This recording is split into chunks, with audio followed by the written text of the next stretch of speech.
And now it is time for the Patriot Church, hosted by Pastor John Vacchiano. Hey, good morning, all you lovers of God, country, and family. I got a great show for you this morning with my Magateer brother, Michael Thompson. Brother, good to have you on this morning. Things have been happening at a fast pace in the political world, and things changing, and things are going really well. So, man, just excited about all that's going on, and can't wait to have you give us an update of things that you've been dealing with and all that good stuff.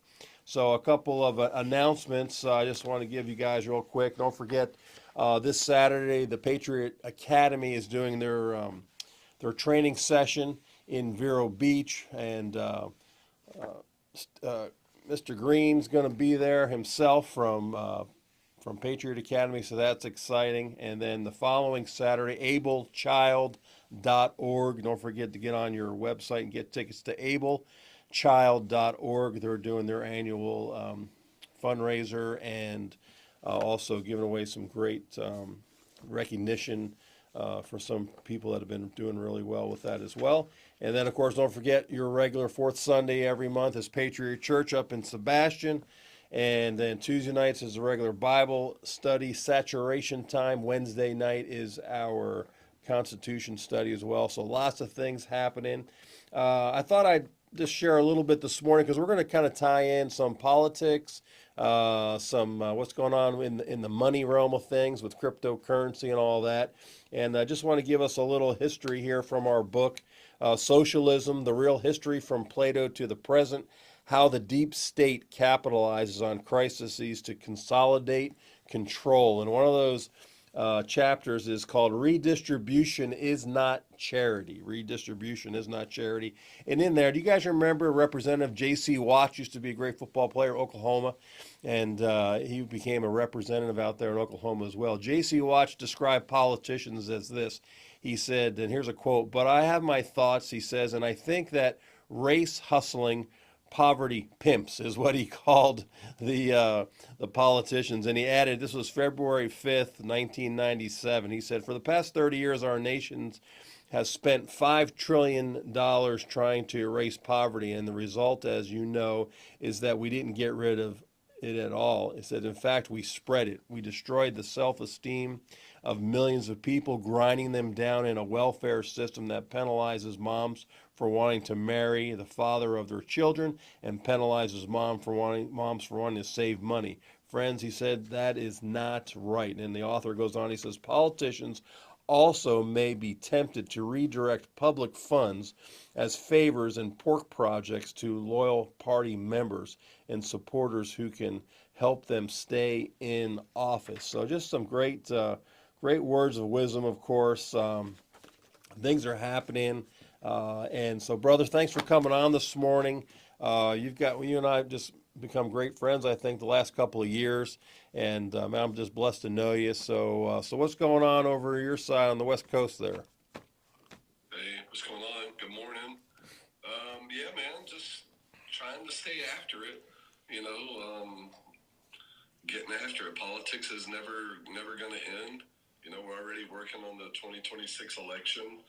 You know, at the same time, President Trump is, started his second week, up in Washington. It's an exciting time right now. You know, we've been working so hard for so long. It seems like it, past 5 years, I've been going pretty strong. Yeah. So it's been nice to be able to enjoy the past, 2 months since President Trump, won the election. Yeah, it's been a different feeling, right? I think a lot of people are waking up a little happier, and the whole tenor of things is changing. You and I were together at the convention in Milwaukee in July. That was an awesome time. Did you get a chance? I didn't get to talk to you since. Did you get a chance to go to the inauguration or anything as well? Yeah, I did. I was actually at the inauguration last weekend. Cold. I think it was last weekend. Yeah. It was very cold. We had tickets to the swearing-in ceremony, the inauguration, the parade, everything. Unfortunately, the storm has arrived. Yeah. Right? No doubt, the storm arrived the same weekend President Trump was, sworn in, or maybe he was actually the storm Right. that arrived. Yeah. But there was absolutely a cold front that went up there. Ice was everywhere in the streets. So I think they did the right thing by postponing the outside activities and moving everything indoors. Right. It was bitter cold, John. Right. I'm born and raised down here in South Florida. It was 5 degrees. I couldn't put up with that. Right. So everything, kind of got moved inside to like the hotel lobby areas. Big screen televisions, but the excitement was still there. That didn't go anywhere, and that was really cool. MAGA. Yep. We took over Washington that weekend. It was pretty cool. Yeah. You couldn't find a Democrat in sight, and you just couldn't find one. Yeah, some of the naysayers said, "Oh, they moved it inside because the crowd wasn't going to be large." That's just ridiculous to even say that. Yeah, that's the fake news. They're already back, up to their shenanigans already. Yeah. I don't want to give President Trump any credit, but Yeah. I can promise you, you couldn't find a Democrat, or at least one that was willing to admit it. Right. Right. So, what do you see going forward? What's happening? I know they're already talking about, that we're definitely a different party, the Republican Party. We're seeing a lot of maybe some infighting going on within the party right now. There's a lot of stuff going on in our state of Florida, a lot of back and forth between groups, just a lot of things are just going on, and folks are wondering, like, man, shouldn't we be excited? Shouldn't we just all be getting along, kind of thing? But people are jockeying for power positions. It seems. I don't know. What do you think about all that's going on? Yeah, it's typical politics. Yeah. Infighting is going to be there. It's always going to be there.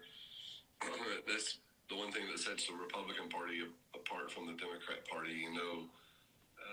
People in the Republican Party that can think for themselves. They're not just always going to be told exactly what to do. But yeah, here in Florida, everybody's gearing up now towards 26. All the state representative races, state senator, and of course we got the big governor's race coming up. So that's going to be pretty wild.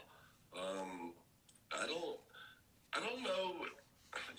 So there's a large speculation, that Congressman Byron Donalds is going to be announcing his candidacy for governor.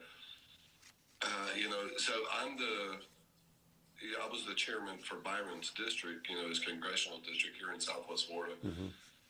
I don't see anyone even competing against Byron Right. for the race.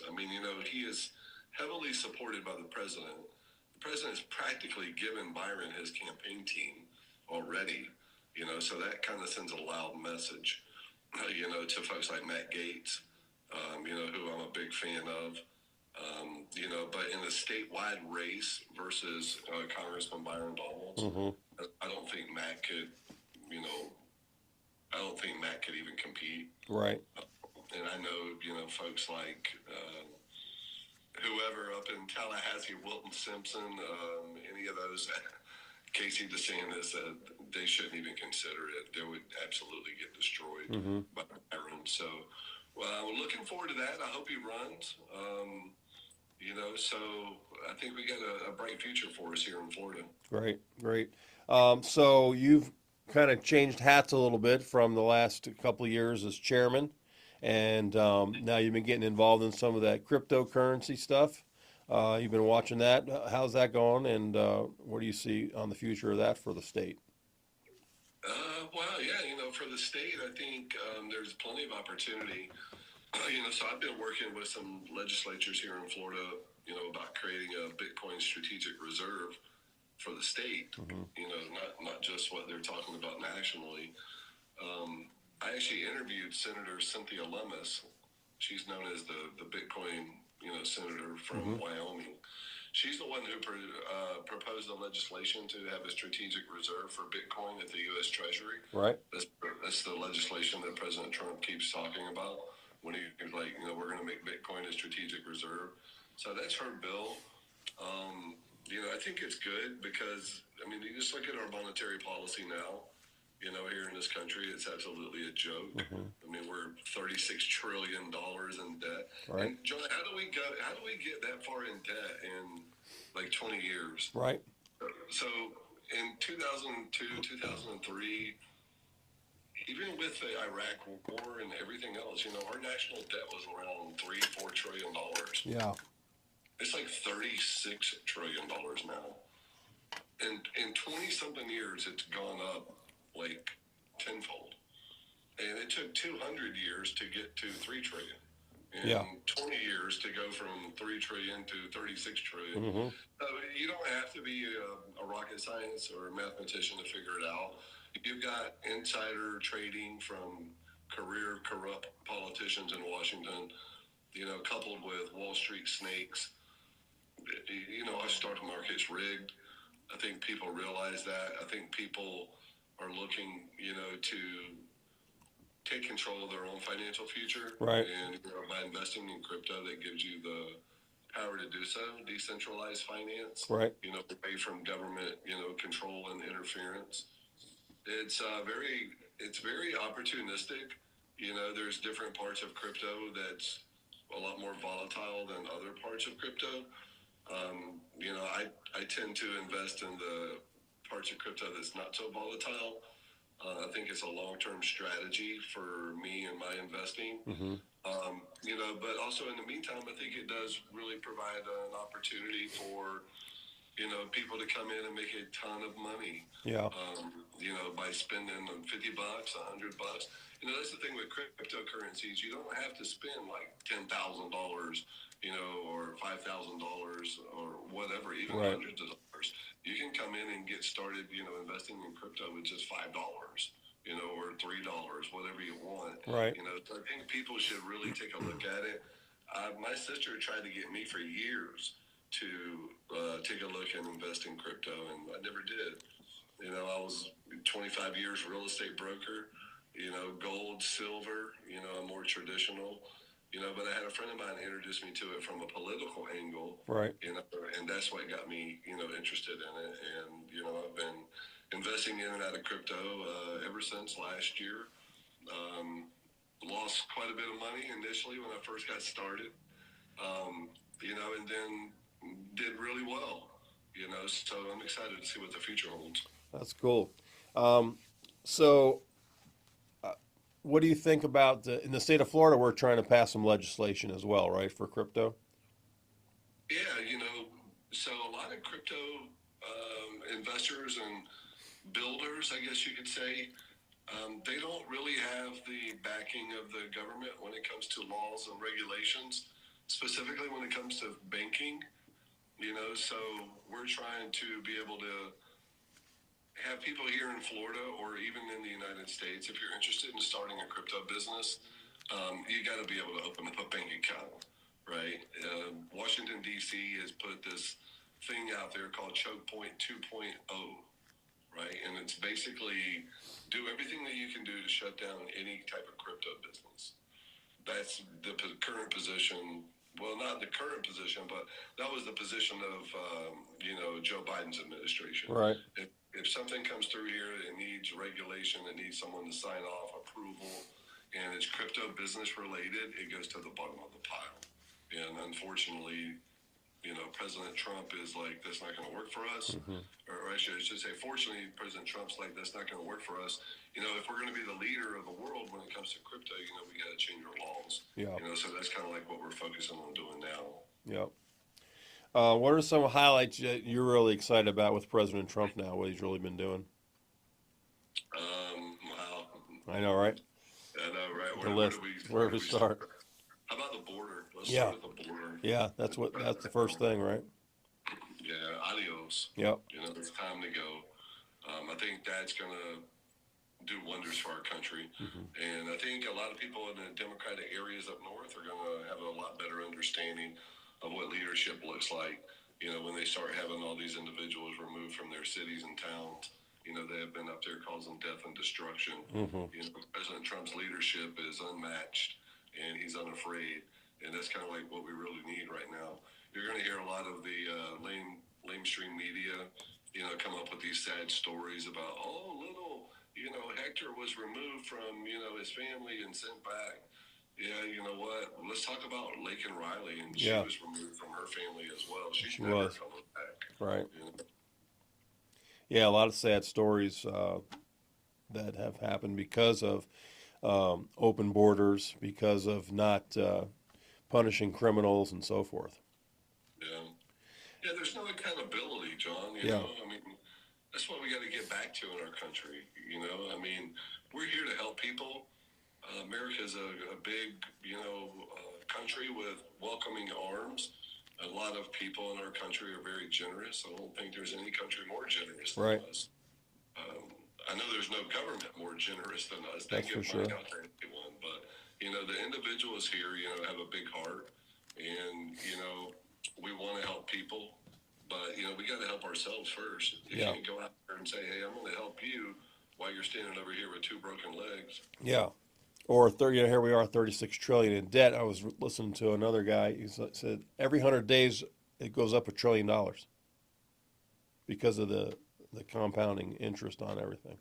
It's crazy. Yeah, It's crazy. And then of course we're beholden to those who hold the debt. So right now it's still China. That's a big issue there. What are some thoughts? What's going on with China? We got the Panama Canal, talking about that now, and how that all started. I was looking at a map this morning about that and seeing, just trying to remind myself where it was, and Panama City, how it goes through the country there. And one map talked about if you go around, it saves like, what was it, 8,000 miles of taking your boat from, say, San Francisco, or ship from San Francisco to New York. If you have to go around the Cape Horn tip, it's 16,000 miles, but because you can cut through at the Panama Canal, it's only 8,000 miles. So it's a huge savings, of course. But we're the ones that built that. If I'm correct about that, we did that. It cost like 40 million bucks way back when we did it, something like that. And somehow we gave it away. We gave it away, and then of course China's kind of snaked in there, they say, and took some power on that. And here we are, as President Trump said, we pay the most for our ships, pay the most to go through there, and it's just craziness. yeah. It's more, just give it away, give our country away. That happened under Jimmy Carter. He gave it to Panama. Yeah, I think it's definitely worth fighting for. Yeah, It's ours. I'm sorry. yeah, China's influence down in South America is absolutely, it absolutely needs to be addressed. I mean, these guys are very aggressive. They go to these socialist third world countries, and they prop them up financially, kind of like what America does. Except, we give money to anybody. You don't have to be a third world country. China's influence, here in our country is it's very large, especially within the federal government. China is very, very smart politicians. The leaders over there are very smart. Not to saying that they're actually, doing the right thing. Obviously they're communists. right, But they're very ruthless when it comes to business. And that's what they're doing right now. They're using their influence and money and power, right, to come in here and get a foothold, close to America. We have a lot of Chinese nationalists in our country right now. I wouldn't be surprised if they're part of the Joe Biden experience. In my opinion, probably some of the stuff that we've seen out in California with the fires recently. wow, yeah, I think a lot of that stuff was, hey, let's let the borders in. Let's let people in here. Don't worry about who they are, where they're from. They'll get in here and basically destroy our country from within. And that's basically what they're doing. So I think closing down the border, getting a little tough with China, and especially some of these other countries who are like, yeah, no, we're not taking our people back. yeah, Yeah, you are.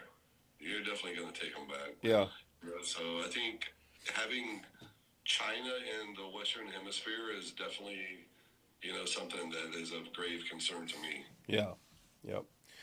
Yeah, let's talk a little more about the fires, because we've heard some things going on. Did you hear about? Of course, there was something that took place a few years back where I thought it was maybe in 2017, where either executive order was made to have water sent from the northern California down to the southern end, and it never came to pass, or somehow they put the kibosh on it. And then, of course, President Trump just this week was out there. Was that, I don't know if he was just out there, but somehow he's coming in to his administration, and now the water seems to be flowing south now. I don't know if you got any information on that for me. Not really. I know the government, California, their Democratic policies are garbage. That's a no-brainer. Yep. President Trump was out there this past week. He also went to North Carolina, in the Western Mountains out there, just to let Americans know that you're not forgotten. We understand FEMA and the prior administration dropped the ball big time. Don't really care for you, especially all you people who have a Trump flag in your yard. You were basically, told that don't go to your house to begin with. Unbelievable. Garbage. Yeah. Yeah. The policies President Trump was talking about out there with those individuals and the mayor is stupid. It's common sense solution. You got to have water in order to fight fires. I don't know if it's like breaking news, but it's kind of been out there a little bit. It's helpful. So President Trump coming out there and shining a light on their stupidity, right, I think is one of the biggest things, that actually got, something taken care of. So, yeah, they did release water, down from Northern California down to Southern California. But how sad is it that it actually takes the president, to actually go out there, tell everybody how stupid you are, right, and make a national embarrassment of those people, right, just to actually get water down to those people. Well, I think that was the biggest turn for so many people. Over 77 million votes for President Trump.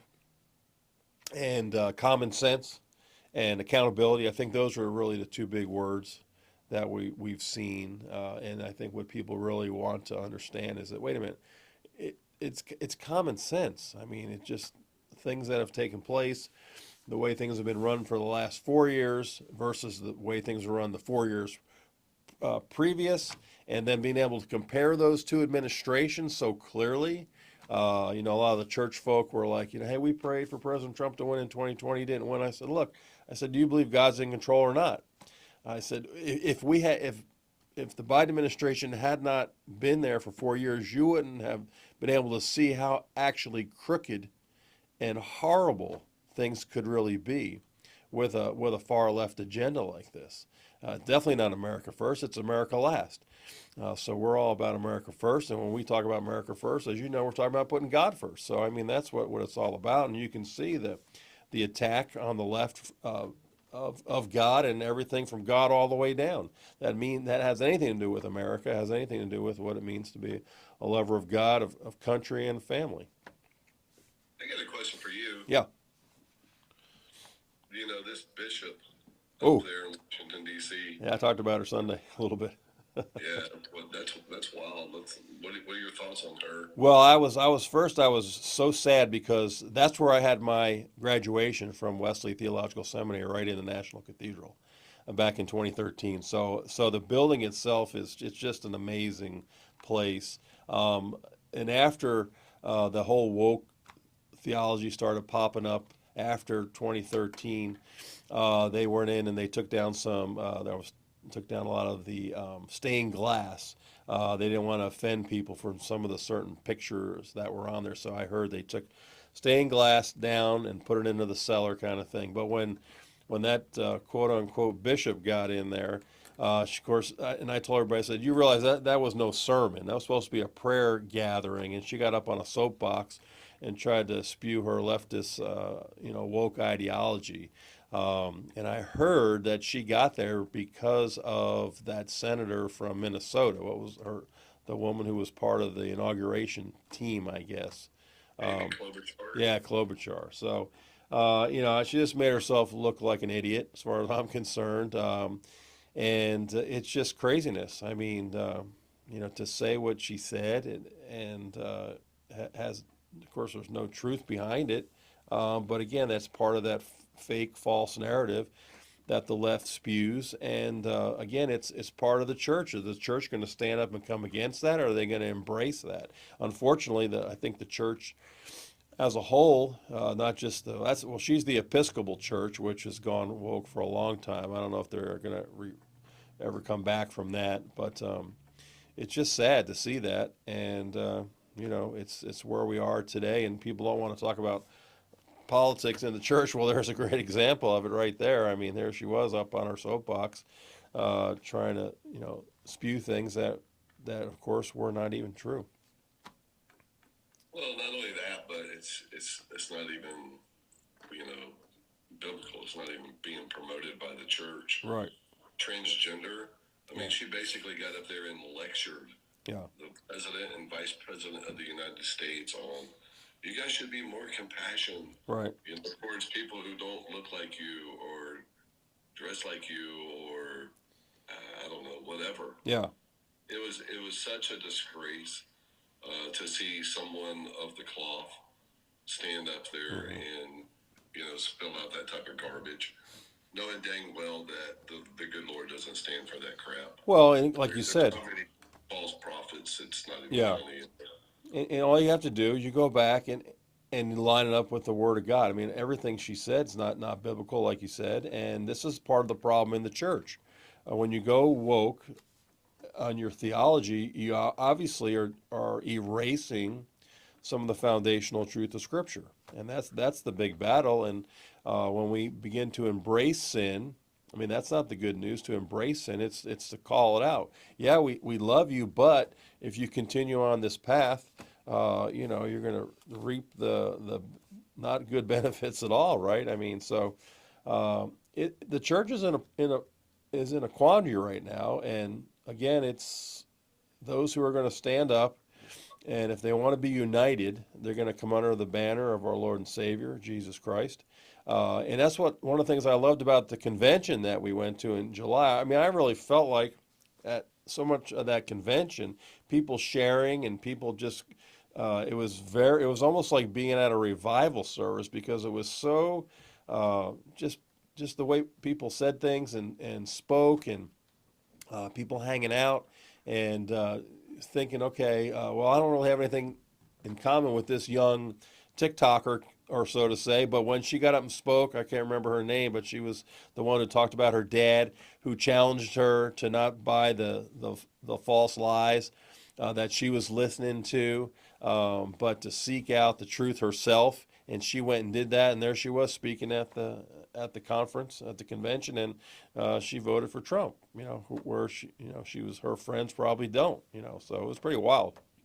Yeah. To see that kind of influencer. I can't remember her name, but yeah, you know who she was. But anyhow, yeah. So we're in a problem now. But what's great about what's going on right now, brother, is the fact that we've talked about it a little bit Sunday. Is that I really believe God's given us another chance to right this ship, to get us back to our foundational foundation of our country, of our beliefs, and really begin to make our country great again. That's what we're talking about. Yeah, it's a new day in America. It really is. So it's exciting. We've actually got the opportunity to come out here and, start moving forward, and start getting better. It seems like we've been basically kicked in the ribs, punched in the head a billion times over the past a handful of years. So it's about time that we actually start turning the tide on this thing, and pointing this ship in the right direction for once and for all.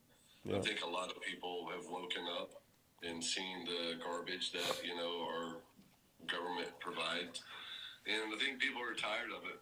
They're sick and tired of it, and they want accountability.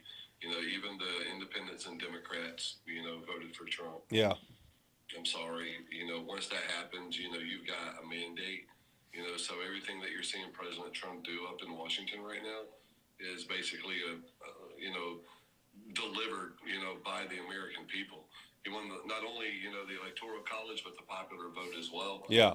That hasn't happened in over 40-something years since Ronald Reagan. Right. President Trump's got the wind at his back.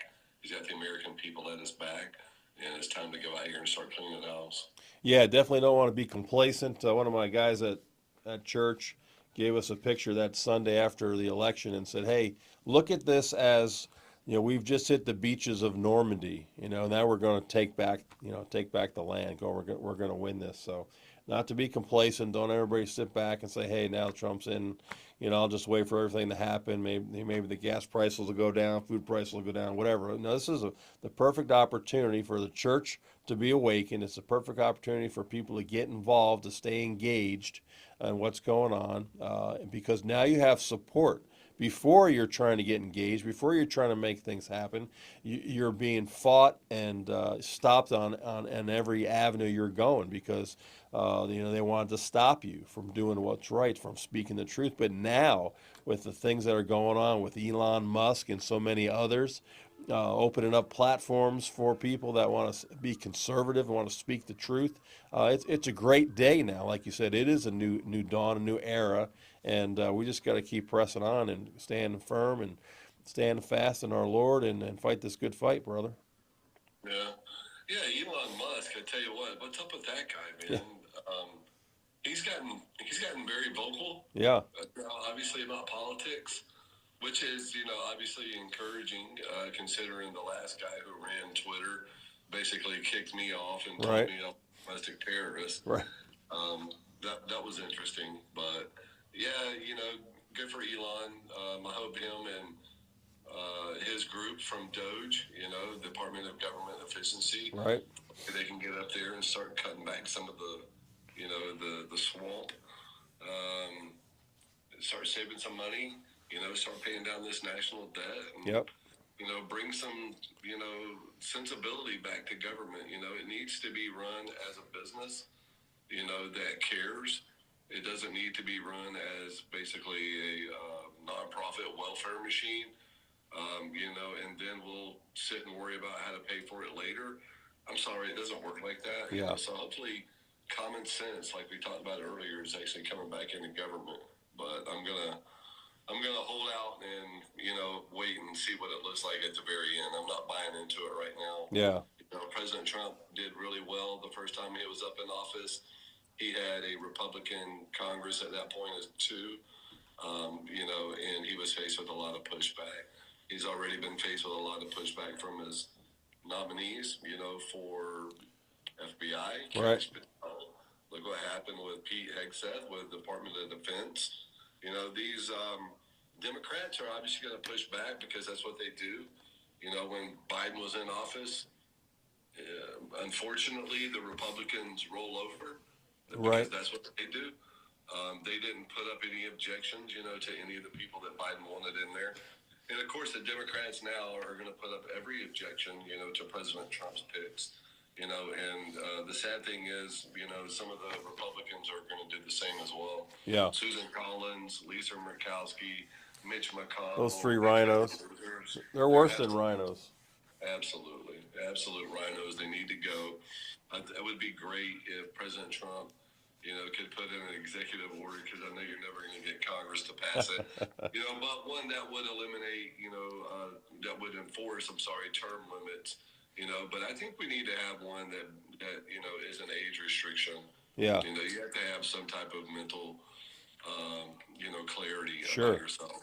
Well, other if that's through a doctor's examination, or if that's, hey, you know what, once you're 80 years old, that's your last term. Yeah. If you're in office and you turn 80, that's your last term. Yeah. If you're 80, you can't run for office. I'm sorry. I don't know. Something's got to be done. I'm just tired of being governed, by my great-grandfather. Yeah. Yeah, so we got special elections coming up here in Florida, 3 of them in particular that I'm aware of. And then, of course, 2026 is right around the corner for everyone to be up. All the other representatives will be up. You said the governor's race is up in 26. And do we have any senators coming up for 26, or is that the other year? Because Rick Scott just went for 2024, so he's good for 6 more years. And I was trying to remember when Marco Rubio's term. Of course, now it's going to be our Attorney General has been put in place there. So will she come up in 26 for a re-election there? Is that when it goes 26? And I think that's when she's up, right? Yeah, that seat's up in 26. Yeah. So, yeah, she'll run for it again. I've heard Congressman Corey Mills, publicly came out and said that he was interested in running for that seat.